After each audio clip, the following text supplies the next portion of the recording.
कमरे के अंदर कोई नहीं था तो ये गोली किसने चलाई? और उससे भी बड़ा सवाल, दरवाजा अंदर से बंद कैसे था? इस केस को देखने के बाद 90% लोग गलत जवाब देते हैं। देखते हैं आप सही पकड़ पाते हो या नहीं। रात 2 बजे बंद कमरे में गोली चली, लेकिन अंदर कोई नहीं था।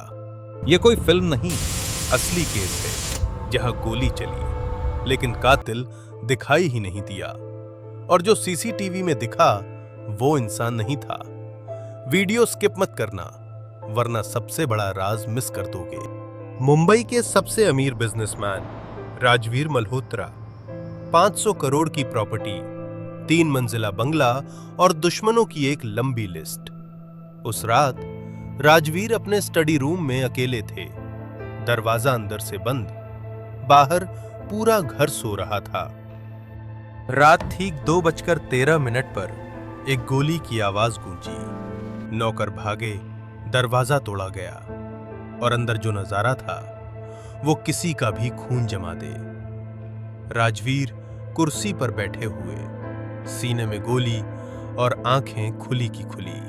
पुलिस पहुंची। इंस्पेक्टर शर्मा ने कमरे का मुआयना किया। दरवाजा अंदर से बंद था, कोई दूसरा रास्ता नहीं।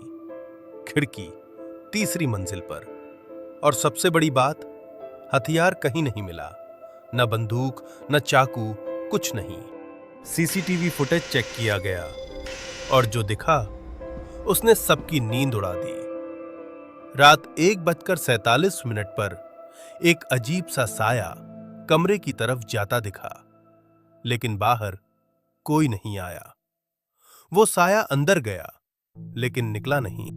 इंस्पेक्टर शर्मा ने कमरे की दोबारा तलाशी ली। 3 अहम सबूत मिले। पहला, खिड़की की कुंडी टूटी हुई थी, लेकिन 3री मंजिल से कोई कैसे आ सकता है? दूसरा, एक आधा जला हुआ खत जिसमें लिखा था तुम्हें सब पता चल जाएगा। और तीसरा, गन पाउडर के निशान, लेकिन बंदूक गायब। शक की सुई सबसे पहले घूमी बीवी की तरफ, नीलम मल्होत्रा। शादी को 15 साल हो चुके थे, लेकिन रिश्ते में दरार आ चुकी थी। राजवीर ने हाल ही में वसीयत बदली थी और नीलम का हिस्सा कम कर दिया था। मोटिव पक्का था, लेकिन नीलम का अलीबी पक्का निकला। वो उस रात अपनी बहन के घर थी और 2 गवाह मौजूद थे। तो अगर नीलम नहीं तो कौन? शक अब गया बिजनेस पार्टनर विक्रम सिंघानिया पर। 2 महीने पहले राजवीर ने विक्रम पर 20 करोड़ की धोखाधड़ी का इल्जाम लगाया था। विक्रम से पूछताछ हुई। उसने कहा, मैं उस रात दिल्ली में था। फ्लाइट रिकॉर्ड चेक किए गए और वो सच बोल रहा था। अब इंस्पेक्टर शर्मा के पास कोई संदिग्ध नहीं बचा।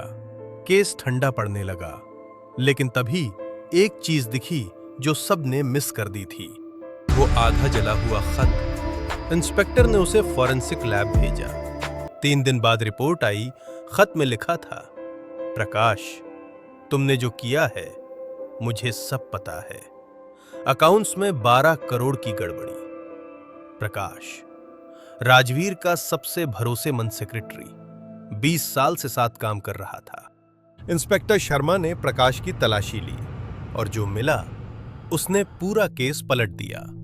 प्रकाश के लॉकर में एक मैकेनिकल टाइमर डिवाइस का डिजाइन मिला। यह डिवाइस एक छोटी पिस्तौल से जुड़ी थी जो छत के अंदर छिपाई गई थी। एक क्लॉक मैकेनिज्म से ट्रिगर होती थी। ठीक 2:13 पर गोली चलती और बंदूक वापस छत में खिंच जाती। प्रकाश ने सालों से कंपनी के पैसे अपने अकाउंट में ट्रांसफर किए थे, 12 करोड़ रुपए।